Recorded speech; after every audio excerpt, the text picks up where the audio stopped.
សូមស្វាគមន៍ចំពោះការមកកាន់មេរៀនថ្មីបន្តទៀតសម្រាប់មេរៀននេះគឺយើងសិក្សាតទៅជាមួយនឹង auto constraint ហើយនឹង show all constraint យើងចូលទៅកន្លែង sketch ហើយយើងចូលទៅកន្លែងពាក្យថា more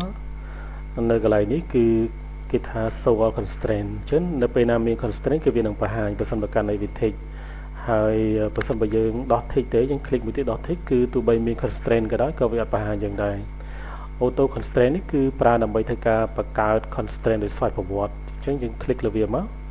ឥឡូវឧបមាថាខ្ញុំបង្កើត sketch មួយលើខ្ញុំ click មួយមកហើយខ្ញុំ move cursor របស់យើងខ្ញុំ activate ទៅលើឡើង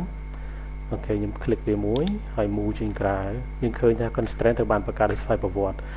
constraint នេះគឺជា constraint បញ្ឈរឲ្យអង្គត់ហ្នឹងគឺបញ្ឈរនៅពេលណាខ្ញុំ move cursor ម្នាក់ទៀតខ្ញុំ click វាមួយយើងឃើញថា constraint ត្រូវបានបង្កើតដោយស្វ័យប្រវត្តិអញ្ចឹង constraint នេះគឺឲ្យអង្គត់ផ្ដេកហើយខ្ញុំបន្ត move វាចុះក្រោមទៀតហើយ constraint ត្រូវតែបង្កើតបន្តទៀតហើយខ្ញុំឲ្យកន្លែងនេះគឺវាខណៈចប់គ្នាខ្ញុំ click វាមួយទៀតគឺវានឹងបង្កើត constraint មួយនៅកន្លែងនេះអញ្ចឹងបញ្ជាក់ថានៅកន្លែងនេះគឺវាកែងគ្នាដោយសារតែយើងបើក auto constraint វាបញ្ជាក់ប្រាប់ថាអង្គត់ពីរនេះគឺវាកែងគ្នាបន្តមកទៀតយើងចុច closeអញ្ចឹងអត់ប្របាទេតើតើជាមួយនឹង auto constraint គឺវានឹងបង្កើត constraint ស្វ័យប្រវត្តិ